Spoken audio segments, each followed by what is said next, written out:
जय सिया राम। अभी आप जैसे देखे होंगे कि एकल अभियान के आह्वान पर आज पूरे देश में, पूरे राष्ट्र में चारों तरफ परिवार संपर्क करके हम लोगों ने भारतीय संस्कृति, आदि संस्कृति का जो परिचायक हमारा शंख था, प्रतिदिन के कालांश में जिस शंख का प्रयोग हमारे पूर्वज करते आए हैं, आज भी कर रहे हैं, कहीं ना कहीं हमारी युवा पीढ़ी उससे विलुप्त होते जा रही है।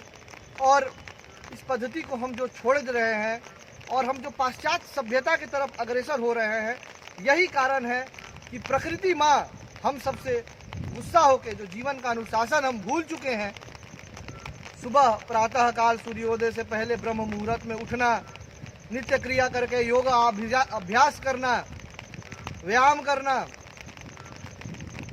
पूजा करना, और उस पद्धति के साथ ये जो शंख आज हम इस वैश्विक महामारी में हम अपने शरीर के अंदर लंग्स का क्या महत्व है, हमारे फेफड़ों का क्या महत्व है, ये हम सब ये जान गए कि कहीं ना कहीं लंग्स का क्या महत्व है।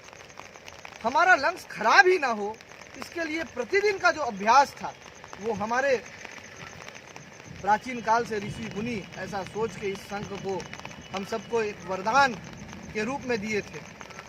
शंख के प्रयोग से पूरे समाज में सकारात्मक तरंगे उत्पन्न होती है, जिससे जो कीड़े मकोड़े हैं ये हमसे दूर जाते हैं। इससे हमारा लंग्स यानी फेफड़ा लचीला बनता है, स्वस्थ होता है। ये प्रतिदिन का अभ्यास था, सांस रोकने की एक जो पद्धति थी, और व्यक्ति दीर्घायु होता था। लेकिन आज वही 12 बजे उठना, 2 बजे खाना, ये हमारे युवा पीढ़ी को कहीं ना कहीं हमारे संस्कृति से जो हम दूर जा रहे हैं, पाश्चात्य सभ्यता की ओर हम अग्रसर हो रहे हैं। यही कारण है कि आज प्रकृति माँ हमसे गुस्सा है, प्रकृति माँ हमसे नाखुश है। हम देखते हैं कि हम अपने जीवन का सारा अनुशासन खो दिए हैं। हमने प्रकृति माँ का, धरती माँ को हमने पेस्टिसाइड्स, इंसेक्टिसाइड्स का प्रयोग करके हमने जमीन को बंजर बना दिया। उत्पाद हमने बढ़ाया, लेकिन जमीन, प्रकृति माँ को, धरती माँ को हमने बंजर बना दिया। जिस माध्यम से हम प्रकृति माँ का सेवा कर सकते थे वो माध्यम थी गौ माता। जो गौ माता के गोबर से जो जैविक खेती होता है, उससे गौ माता की भी रक्षा होती और साथ ही साथ इस धरती माँ की भी रक्षा होती, प्रकृति माँ की भी रक्षा होती। लेकिन हम लोगों ने अपने स्वार्थ में पाश्चात्य सभ्यता को देख के, पाश्चात्य देशों को देख के हमने उनका कॉपी किया, और हम क्या बन गए? कॉपी कैट बन गए। और इस जमीन धरती माँ के साथ हम लोगों ने अत्याचार किया। आज गंगा को आप देख रहे हैं कि उसकी रंग बदल रही है। जो गंगा औषधीय रूप में प्रयोग होती थी, आज कहीं ना कहीं हम लोग फैक्ट्री, अपने स्वार्थ में फैक्ट्री का पूरा कूड़ा कचरा और केमिकल उसमें बहा दे रहे हैं। हम गंगा माँ के साथ अन्याय कर रहे हैं, हम यमुना माँ के साथ अन्याय कर रहे हैं। आप सुनते होंगे कि दिल्ली में लोग सब्जी खा रहे हैं जिसमें कैंसरस तत्व पाए जाते हैं, उसी यमुना के नदी से जिसमें केमिकल रहता है, सब्जियों में केमिकल जा रहा है और हमारे शरीर में जा रहा है। और हम जो व्यक्ति, हो सकता है कि जो फैक्ट्री से केमिकल बहा रहे हैं, उनको ही ये केमिकल जो है अपना शिकार बनाता होगा, और उनके साथ साथ बहुत लोगों को बनाता होगा, लेकिन उनको भी बनाता होगा, लेकिन उनको ये समझ नहीं है।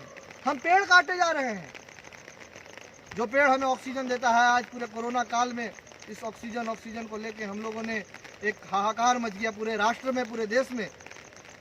और बरगद पीपल जिसको पूजा जाता था हमारे संस्कृति में, उसको हम काट दिए, धड़ल्ले से काटे, केवल अपने स्वार्थ में। आज बिल्डिंग बनाना है, काट दो पेड़। आज माइनिंग करना है, काट दो पेड़। रोड बनाना है, काट दो पेड़। पेड़ लगते हैं, लेकिन कहाँ लगते हैं? तो अफसर के पेज में।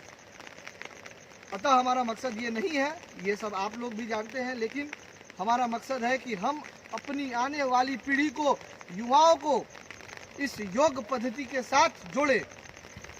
कहीं ना कहीं ये जो विलुप्त होते जा रहा है, ये संस्कृति ही हमारा पहचान है, और यही पहचान 0.infinity डेसिमल पूरे विश्व को दिया, तब आज जाके आप एरोप्लेन से उड़ते हैं। आज आप बड़ी बड़ी कंपनी टावर खड़ा कर देते हैं, या कोई भी काम आप ऐसे करते हैं तो बिना 0 इन्फिनिटी और पाई का हो सकता है क्या, ये हम खुद समझें। और भारत ने पूरे विश्व को सब कुछ दिया। ये तब दिया जब हम लोगों ने अपने संस्कृति को पकड़ के रखा। तो हम हमारी आने वाली युवा संस्कृति को ना खोएं। कम से कम हम आज इस योग दिवस में शंखनाद कार्यक्रम से आज हम संकल्प लें कि हम सब युवा प्रतिदिन शंख बजाकर, शंख का अभ्यास कर कर कम से कम अपने शरीर में हमारे जो लंग्स है उसको स्वस्थ करने का कार्य हम अवश्य करें।